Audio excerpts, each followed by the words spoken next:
There's a version of you that doesn't exist anymore, and you're still holding on to it. You replay the conversation. You reread the messages. You stare at old photos, hoping they'll tell you something new. But here's what no one says out loud. The person you're attached to isn't even real anymore. They've moved on. They've changed. And the only place they still exist the way you remember them is inside your mind. That's the trap. Emotional attachment isn't love. It's not loyalty. It's not even memory. It's the refusal to accept that something is over. And that refusal is killing your peace. Marcus Aurelius wrote, "You have power over your mind, not outside events. Realize this, and you will find strength." But we don't realize it. We think if we hold on tight enough, if we feel it deeply enough, we can somehow reverse time. We can't. And every day you spend trying is a day stolen from the life you could be building right now. Here's the truth they don't teach you. Letting go isn't about forgetting. It's not about pretending it didn't matter. It's about accepting that the chapter is closed and you're the one still standing in the doorway refusing to walk through. You think attachment is proof you cared, but real care doesn't chain you to the past. Real care honors what was and makes space for what's next. Attachment isn't depth, it's fear.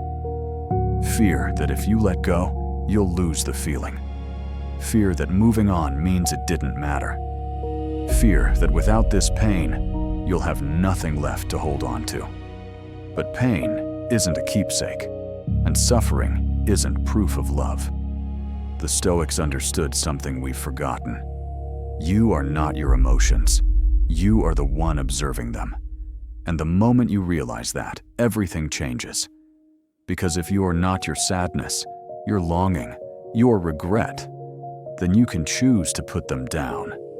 Not because they're wrong, but because carrying them is optional. So ask yourself, what are you really holding on to? Is it the person? Or is it the version of yourself that existed when they were around? Because most of the time, we're not mourning them. We're mourning who we were, and that person is gone too. Let me tell you what attachment actually does. It convinces you that your happiness lives somewhere outside of you, in someone's reply, in their approval, in the hope that one day they'll come back and make you whole again. But you were whole before them, and you'll be whole after. The only thing stopping you from seeing that is the story you keep telling yourself. Here's the pattern. You meet someone, they fill a space. You start to believe that space was empty before them, and it will be empty without them. So you hold on. You check their social media. You analyze every word they said. You create entire fictional futures in your mind, where everything works out. And when reality doesn't match the fantasy, you blame yourself. You think if you had been different, better, more enough, they would have stayed. But that's not how it works. People leave for 1,000 reasons that have nothing to do with you. And your attachment to them isn't love. It's the ego's refusal to accept rejection.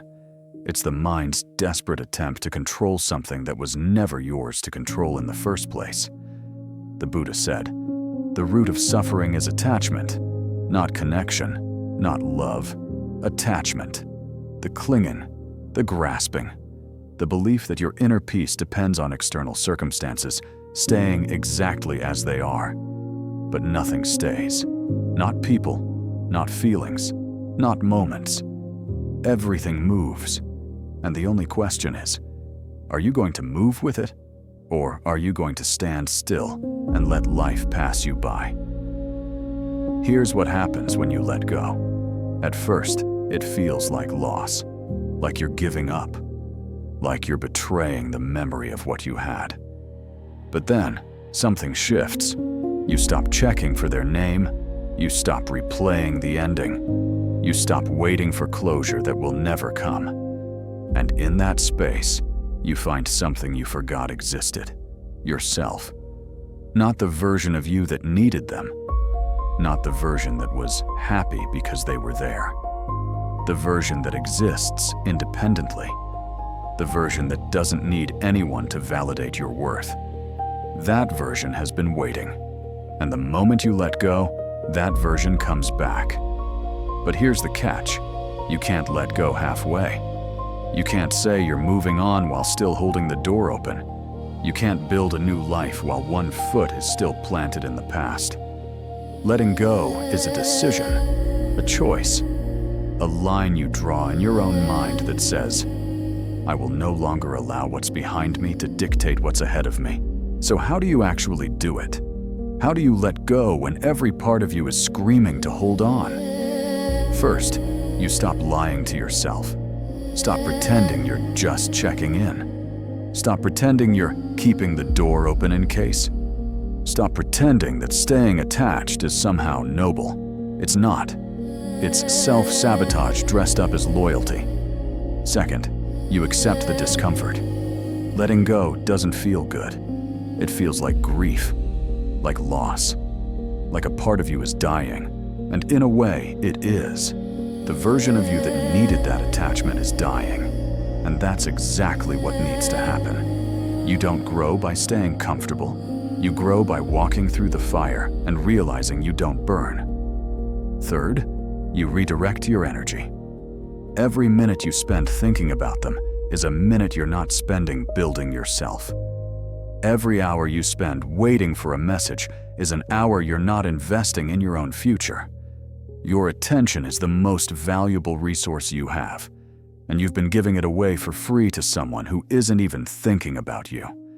The Stoics had a practice, Amor Fati, love of fate, not just acceptance, love.